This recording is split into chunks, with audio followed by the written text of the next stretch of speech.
نحمده ونصلي على رسوله الكريم أما بعد فأعوذ بالله من الشيطان الرجيم بسم الله الرحمن الرحيم ومن آياته أن خلق لكم من أنفسكم أزواجا لتسكنوا إليها وجعل بينكم مودة ورحمة رب اشرح لي صدري ويسر لي أمري واحلل عقدة من لساني يفقه قولي اللهم ألهمنا رشدنا وأعذنا من شرور أنفسنا اللهم انفعنا بما علمتنا وعلمنا ما ينفعنا وزدنا علما اللهم صل على محمد وعلى آل محمد وبارك وسلم۔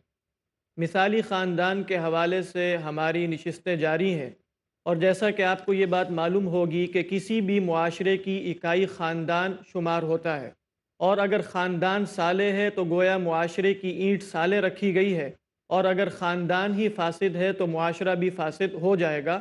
مثالی خاندان کسے کہتے ہیں؟ مثالی خاندان بنانے کے کیا اصول اور آداب ہیں؟ مثالی خاندان میں کن کن باتوں کو ملحوظ خاطر رکھا جاتا ہے؟ ان موضوعات پر ہماری گفتگو جاری ہے، اور حسب سابق آج بھی ہم نے قاری صہیب احمد صاحب کو دعوت دی ہے۔ السلام علیکم ورحمۃ اللہ وعلیکم السلام وبرکاتہ۔ ورحمۃ اللہ وبرکاتہ ومغفرت۔ شیخ صاحب، ہماری گفتگو جاری تھی کہ مثالی خاندان بن جانے کے بعد اس کو قائم رکھنے کے اصول کون سے ہیں۔ اس ضمن میں آپ نے بہت سے اصول ارشاد فرمائے ہیں، جن میں مرد کی ذمہ داریاں بھی ہیں، جن میں عورت کی ذمہ داری بھی ہے۔ عورت کی ذمہ داری یہ ہے کہ شوہر کی اطاعت کرے، گھر کے کام کاج کرے۔ مرد کی ذمہ داری دینی تربیت کی ہے، اسی طریقے پر کہ بخیلی کا مظاہرہ نہ کرے۔ تو اس ضمن میں اگر کچھ اور اصول بھی پائے جاتے ہیں تو ہمیں ضرور اس سے بسم مطلع اللہ فرمائیے۔ الرحمن الرحیم، الحمد للہ رب العالمین وبہ نستعین والصلاة والسلام علی امام المتقین وعلی آلہ وصحبہ اجمعین، اما بعد۔ جیسا کہ ہم نے پچھلی نشست میں یہ بیان کیا کہ مرد کی ذمہ داری ہے کہ وہ خرچ کرنے میں بخل نہ کرے، جی اور عورت کی ذمہ داری ہے کہ وہ خدمت میں کمی نہ کرے۔ تیسرا اصول مرد کے لیے یہ ہے کہ وہ حسن معاشرت کرے، زندگی کا یہ سفر طے کرتے وقت اپنے گھر والوں کو ریلیکس کرے، جیسا کہ خود رسول اللہ صلی اللہ علیہ وسلم نے اپنے متعلق فرمایا، خیرکم خیرکم لأہلی وأنا خیر لأہلی، تم میں بہترین وہ ہے جو اپنی گھر والی کے معاملے میں بہتر ہے، اور میں اپنے گھر والی کے معاملے میں بہت بہتر ہوں۔ اسود نے سوال کر دیا عائشہ رضی اللہ تعالی عنہ سے، ماذا يصنع النبی صلی اللہ علیہ وسلم فی بیتی، مومنوں کی ماں ذرا یہ تو بتائیے کہ آپ کے معمولات مبارکہ کیا تھے؟ گھر میں۔ تو عائشہ رضی اللہ تعالی عنہ نے جو جواب دیا، کتنا ہی خوبصورت جواب ہے، کان فی محنت اہلی ای فی خدمت اہلی، ہم بیویاں تو اللہ کے رسول صلی اللہ علیہ وسلم کی خدمت کرتی ہی تھیں، لیکن آپ کا حسن سلوک اتنا تھا، یوں محسوس ہوتا کہ آپ ہماری خدمت کر رہے ہیں۔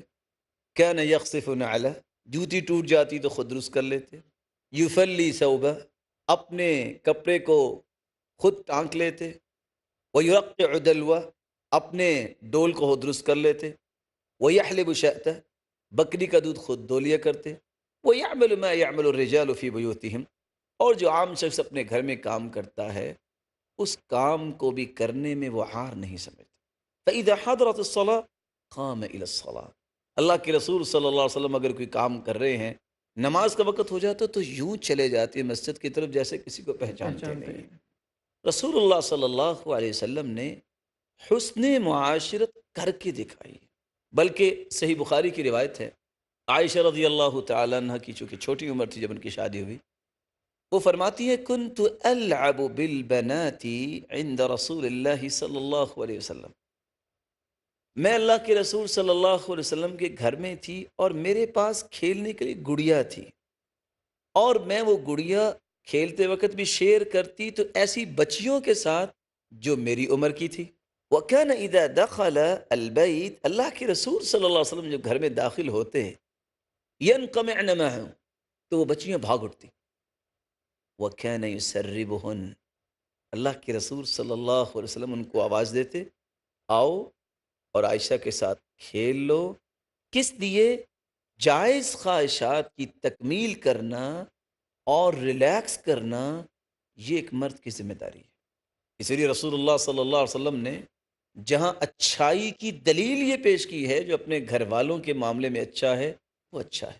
اور حقیقت بھی یہ ہے، انسان لوگوں کی آنکھوں کا تارا تو بن جاتا ہے، لیکن گھر والوں کی آنکھوں کا تارا بننا ہی اصل کامیابی مشکل ہوتی ہے۔ کام ہے، صحیح اور اس لیے پرانے لوگ، جو سیانے لوگ تھے، وہ کہا کرتے تھے کہ جس شخص کی گھر میں عزت ہوتی نا، اس سے بڑا عزت والا کوئی نہیں ہے۔ اور یہ اس بات کی دلیل ہوتی ہے کہ اس نے ان کے دل جیت لیے ہیں اپنے اچھے معاملات کی وجہ سے۔ رسول اللہ صلی اللہ علیہ وسلم نے یہاں ایک اور بات بھی بیان کی، فرمایا لا یفرق مؤمن مؤمنہ ان کرہ منها خلقا رضی بها آخر۔ کسی بھی چھوٹی چھوٹی بات کو پہاڑ نہ بنایا کرو۔ جس طرح تمہاری بیوی سے کوئی غلطی ہوگی ہے، تم سے بھی غلطی ہونے کا امکان ہے، کیونکہ تم بھی انسان ہو، وہ بھی انسان ہے۔ وما سمی الانسان الا لنفسه۔ اور انسان کو انسان کہا ہی اس لیے گیا ہے کہ یہ بھول جاتا ہے، جیسا کہ عبداللہ ابن عباس رضی اللہ تعالیٰ عنہ سے مروی ہے۔ اس لیے لا یفرق مؤمن مؤمنہ، کسی چھوٹی سی بات سے نفرت نہ اپنے دل میں لائے۔ ناگواری پیدا نہ۔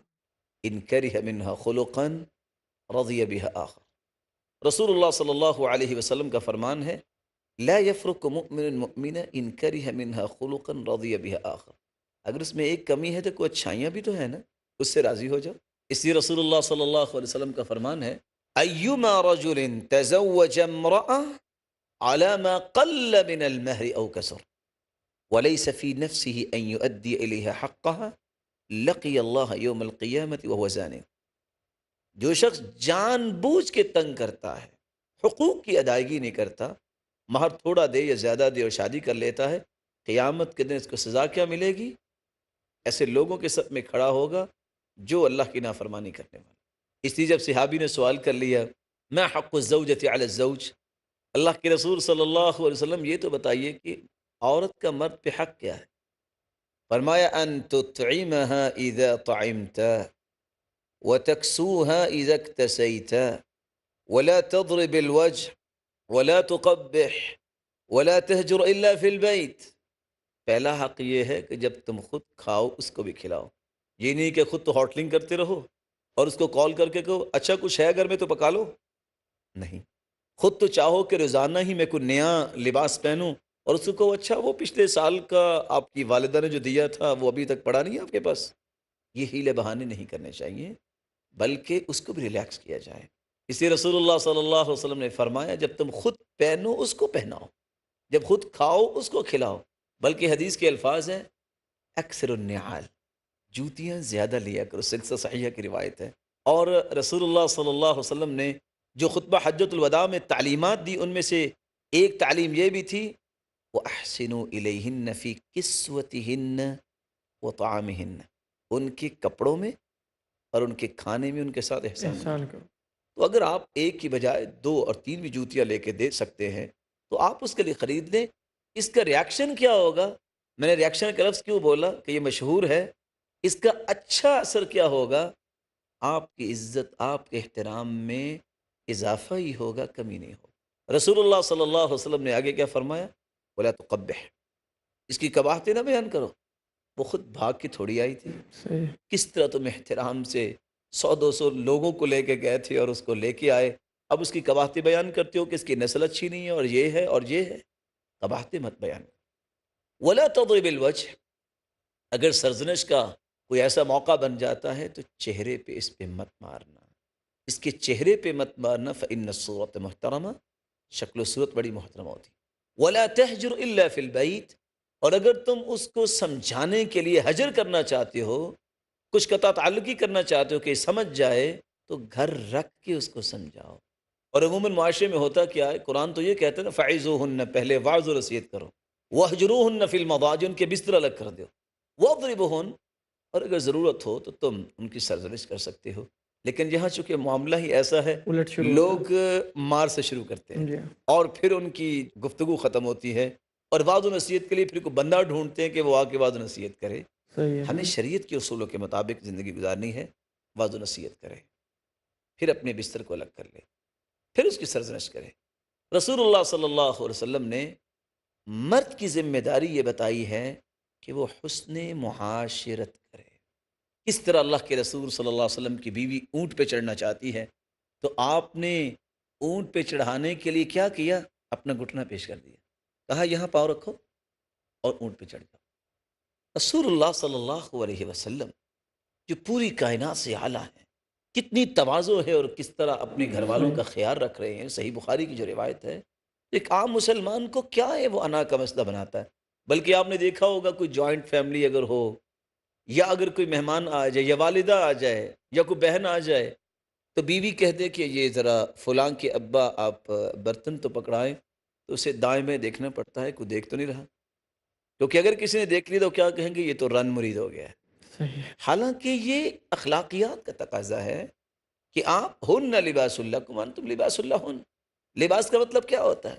لباس کا مطلب ہے سردی میں سردی سے بچانا اور گرمی میں گرمی سے بچانا، سطر جیسے بھی حالات ہوں اس میں ایڈجسٹمنٹ کرنا، صحیح، اور ستر پوشی بھی ہے، اور لباس کا مطلب زینت بھی ہے۔ زینت بھی ہے۔ تو مرد اور عورت ایک دوسرے کے لیے زینت بھی ہے، اور ان کی برے اور اچھے وقت میں ایک دوسرے کی خیر خواہی بھی کرتے ہیں، اور ظاہر ان کے ستر پوشی بھی اس میں ہے، ان کا حیا اور ایمان بھی اس طرح ہی بچتا ہے۔ یہ بہت عمدہ گفتگو جاری ہے حسن معاشرت کے حوالے سے، لیکن اس وقت وقفے کا ٹائم ہو چکا۔ انشاءاللہ اسی گفتگو کو جاری رکھیں گے، وقفے کے بعد حاضر ہوتے ہیں، ہمارے ساتھ رہیے گا۔ والقرآن دستورنا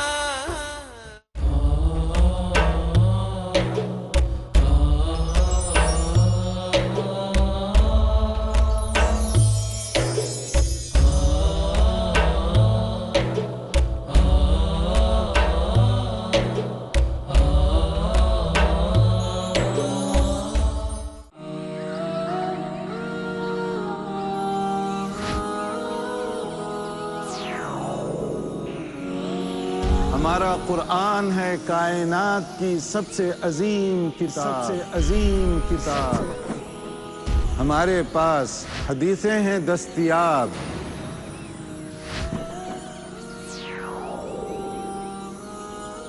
موجود ہے سیرت رسول، محفوظ ہے بہترین اسلامی اصول۔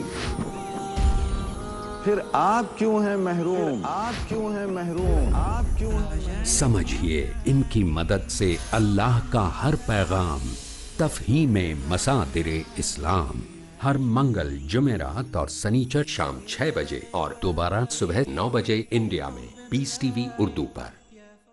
جھوٹ کا اندھیرا کتنا ہی گہرا کیوں نہ ہو، سچائی کی ایک کرن سے مٹا دینے کے لیے کافی ہے۔ ہر پہلو، ہر نظریہ، ہر نقطہ سچ کا، ہر دم، ہر پل، ہر لمحہ سچ کو پیش کرنے کی جستجو۔ آئیے میرے ساتھ اور حق کو جانیے۔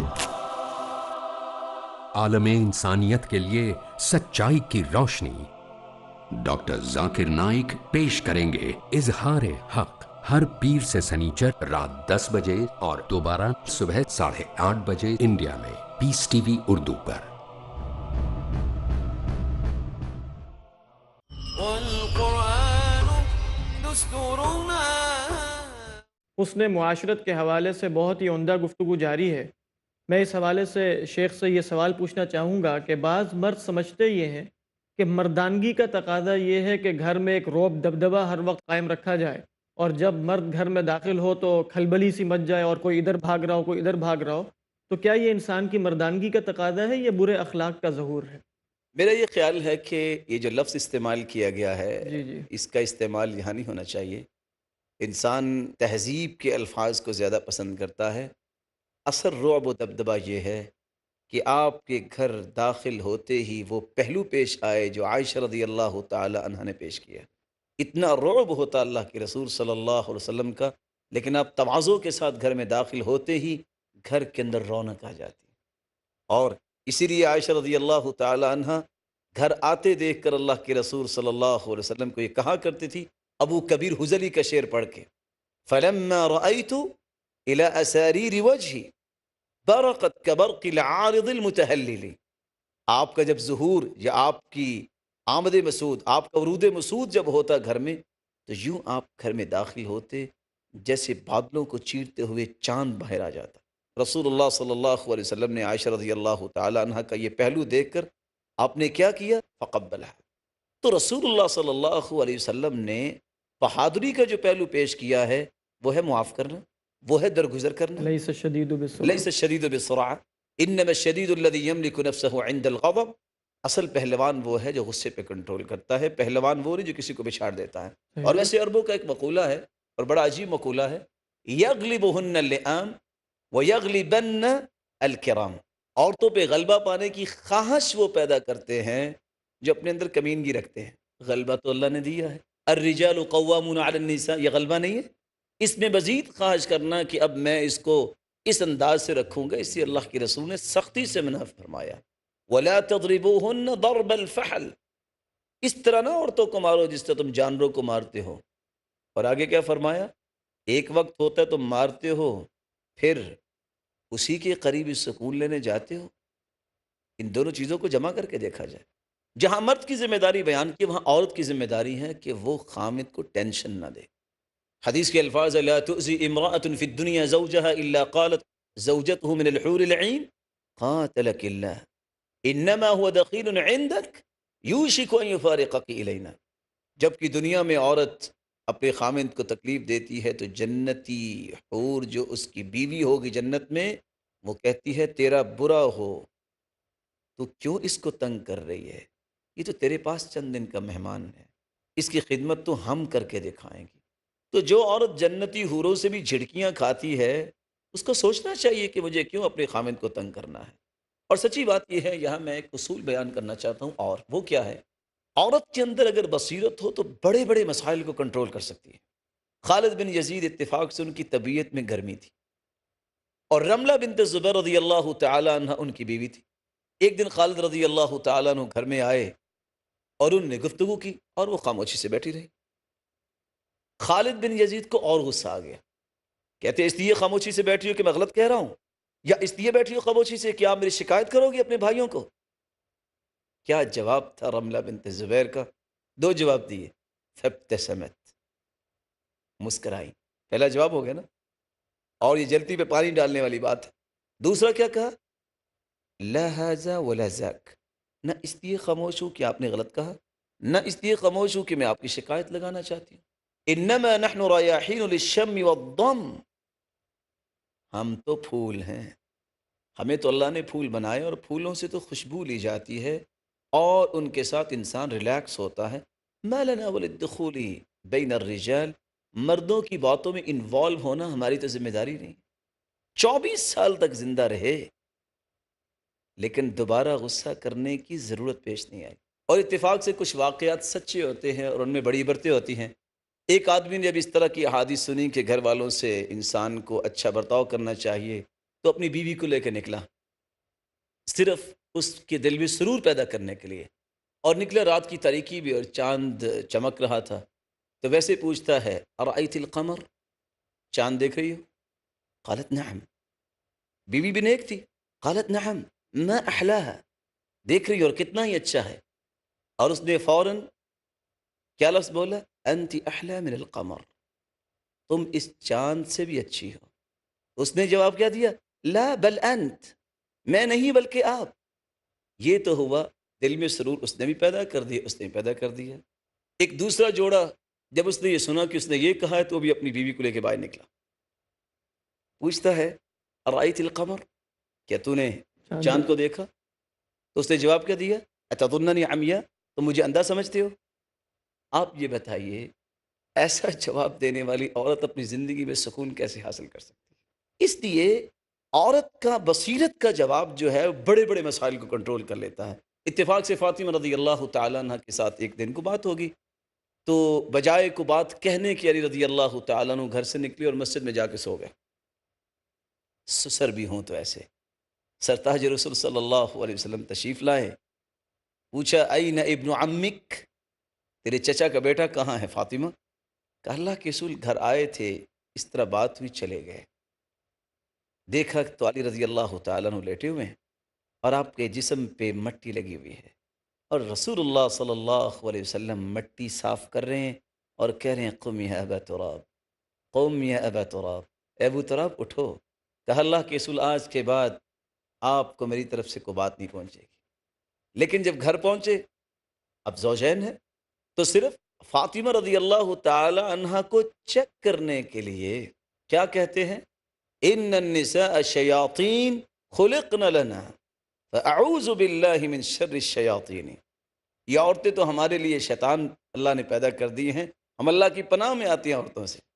تو کیا ہی جواب تھا فاطمہ رضی اللہ تعالیٰ عنہ کا، فرمایا لا ان النساء ریاحین خلقن لکم، عورتیں تو پھول ہیں جو اللہ نے تمہارے لیے پیدا کیے، وکلکم تمشی شید الریاحین، ہر شخص پھول توڑنے کے لیے ہر وقت تیار رہتا ہے، کیونکہ اس میں زندگی میں اس کو سکون ملتا ہے۔ تو عورت کی بصیرت جو ہے یہ انسان کے لیے بہت بڑی نعمت ہے، اور سلف صالحین کی عورتوں کی تو یہ عادت تھی، آج تو وہ عادت بھی ختم ہو گئی، جب عورتیں اپنے خامند کو الوداع کرنے آتی تو دروازے تک آتی۔ آج تو ہوتا ہے نا کہ یہ گھر سے جانے پائے، یہ گھر میں ہوگا تو چائے طلب کرے گا، کوئی چیز مانگے گا اور میرے آرام میں خلل ہوگا، جلد سے جلد نکلے۔ جلد سے جلد نکلے۔ اللہ تعالیٰ ہم سب کو محفوظ فرمائے اور مسلمان عورتوں کو ہدایت دے۔ سلف صالحین کی بیویاں دروازے تک آتی اور کیا کہتی، جانے والا بھی دعا دیتا اور بھیجنے والی بھی دعا دیتی، استودعک اللہ دینک و امانتک و خواتیم عملک، میں آپ کو اللہ کی امانت اور ضمانت میں دے کے بھجوا رہی ہوں، جس کی ضمانت میں جو چلا جائے وہ ضائع نہیں ہوتا۔ اور وہ بھی کہتے استودعک اللہ الذی لا تضیع ودائعہ، میں بھی تمہیں ایسی ہستی کی ضمانت میں دے کے جا رہا ہوں جو اس کی ضمانت میں چلا جائے وہ ضائع نہیں ہوتا۔ اور وہ کھڑا کر کے کہتی ایاک وکسب الحرام فإنا نصبر على الجوع والضر ولا نصبر على النار، سبحان اے اللہ۔ جانے والے حرام سے بچ جانا، میں بھوک برداشت کر سکتی ہوں، میرے بچے بھوک برداشت کر سکتے ہیں، لیکن حرام کی وجہ سے قیامت کے دن جہنم کی آگ برداشت نہیں کر سکے۔ تو رسول اللہ صلی اللہ علیہ وسلم نے فرمایا مرد کی ذمہ داری ہے کہ وہ حسن معاشرت کرے، اور عورت کی ذمہ داری ہے کہ وہ اپنے خامند کو تنگ نہ کرے۔ حجۃ الوداع کے موقع پر آپ کا ارشاد تھا، اور کتنا ہی خوبصورت تھا، کہ اما حقکم علی نسائکم، تمہاری عورتوں پہ حق یہ ہے، فلا یطئن فراشکم من تکرہون، تمہارے بستر پہ کسی کو آنے کی اجازت نہ دیں، ولا یأذن لمن تکرہون، جس کو تم پسند نہیں کرتے اس کو گھر آنے کی بھی اجازت نہ دیں۔ رسول اللہ صلی اللہ علیہ وسلم نے یہ اصول اس لیے سمجھائے ہیں کہ میری اور آپ کی زندگی مثالی بن جائے۔ اللہ رب العزت ہمیں ان اصولوں کو اختیار کرنے کی توفیق عطا فرمائے۔ حقیقت یہ ہے کہ انسان کے سامنے کھانا جتنا بھی اچھا ہو، اس کے فضائل بیان کرتا رہے تو صحیح، انسان سیر تو نہیں ہوتا جب تک وہ کھانا کھا نہیں لیتا۔ بالکل۔ یہ اصول جتنے پیارے ہیں، جب تک انسان زندگی کے معمولات میں ان کو شامل نہیں کر لیتا، وہ رنگ پیدا نہیں ہو سکتا جس رنگ کی ہم امید لگائے بیٹھے۔ اس ضمن میں ایک بات یہ پوچھنا چاہ رہا تھا کہ غیر مسلم یہ اعتراض کرتے ہیں کہ اسلام نے عورتوں کو مارنے کی اجازت دی ہوئی ہے، چاہے وہ تیسرے نمبر ہی پر ہے، لیکن مارنے کی اجازت دینا کیا ہے؟ تو اس ضمن میں ذرا یہ وضاحت فرما دیجئے کہ کس حد تک مارنا جائز ہے اور کیا ہے؟ مارنے کے بارے میں یہ ذہن میں رکھنا چاہیے، اور میں یہاں چھوٹے چھوٹے دو اصول آپ کے سامنے رکھوں گا۔ جی۔ ڈاکٹر اور ڈاکو دونوں میں فرق ہے۔ ڈاکو جب شوٹ کرتا ہے خون بھی نکلتا ہے، پین بھی ہوتی ہے۔ ڈاکٹر جب آپریٹ کرتا ہے خون بھی نکلتا ہے، پین بھی ہوتی ہے۔ پین بھی ہوتی ہے۔ لیکن میرا نہیں خیال کہ آپ نے ڈاکو کے ساتھ کبھی ڈاکٹر کا بھی FIR کٹوایا ہو۔ مربی جو ہوتا ہے، استاد جو ہوتا ہے، باپ جو ہوتا ہے، خامد جو ہوتا ہے، اس کی سرزنش اور عام لوگوں کی سرزنش میں فرق ہوتا ہے، ایک بات۔ دوسری بات یہ ہے الضرب للصبیان کالماء فی البستان، عربی کا ایک مقولہ ہے، بچوں کے لیے مار اتنی ضروری ہے جتنی درخت کو ہرا بھرا رکھنے کے لیے پانی کی ضرورت ہے۔ تو آخر العلاج الکی، جہاں ٹیبلٹس، کیپسول اور اس طرح کی چیزیں کام نہ دیں تو آخری علاج کیا ہوتا ہے؟ لوہے کو گرم کر کے ڈم لگانا، یہ عربوں کے ہاں علاج رہا ہے۔ اس دفعہ ہماری نشست کا ٹائم ختم ہو گیا، وقت کم ہے، لیکن ماشاءاللہ شیخ ہمیں بہت ہی عمدہ مثال کے ذریعے فرق سمجھا رہے تھے کہ کس طریقے پر عورت کو مارنے میں اور بلا وجہ مارنے میں فرق ہے، کہ جس طریقے پر ڈاکو جو ہے وہ انسان کو خون بھی نکالتا ہے اس کا اور تکلیف بھی دیتا ہے، لیکن ڈاکٹر بھی یہی کام کرتا ہے، لیکن ڈاکٹر سے ہم محبت کرتے ہیں اور ڈاکو سے نفرت کرتے ہیں۔ تو گویا عورت کو مارنا ایک تو ایسا مارنا ہے کہ جو چہرے پر نہیں مارا جائے گا، اور ایسا بھی نہیں ہوگا کہ جو جسم پر نشان چھوڑے۔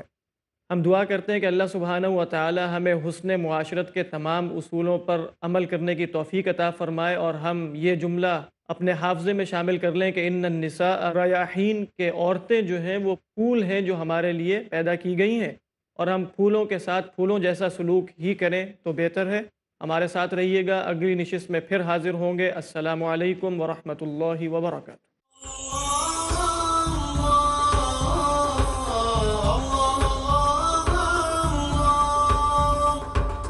الله غايتنا الله الله الله غايتنا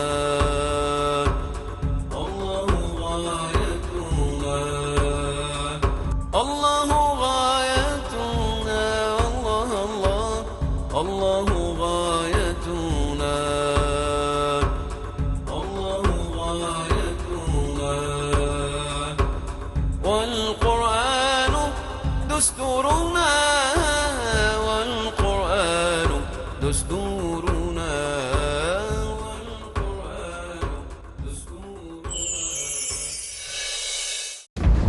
جو لوگ بھی رہ جاتے ہیں تعلیم سے محروم، ہر دور میں پیچھے ہیں وہ، ہر عہد میں مظلوم۔ آپ کا کیا پیغام ہے نوجوانوں کے نام؟ سب سے پہلے جہیز کی لعنت کو ختم کر۔ اسلامی شریعت میں جہیز کی کوئی گنجائش نہیں ہے۔ نصیحت آمیز، حقیقت سے لبریز، عورت کو مغربی تہذیب نے برہنہ کرنے کی کوشش کی۔ پردہ رکاوٹ ہے بے حیائی کے راستے۔ میڈیا نے عورت کو صرف ایک تماشا بنا دیا ہے۔ گفتگو جو آپ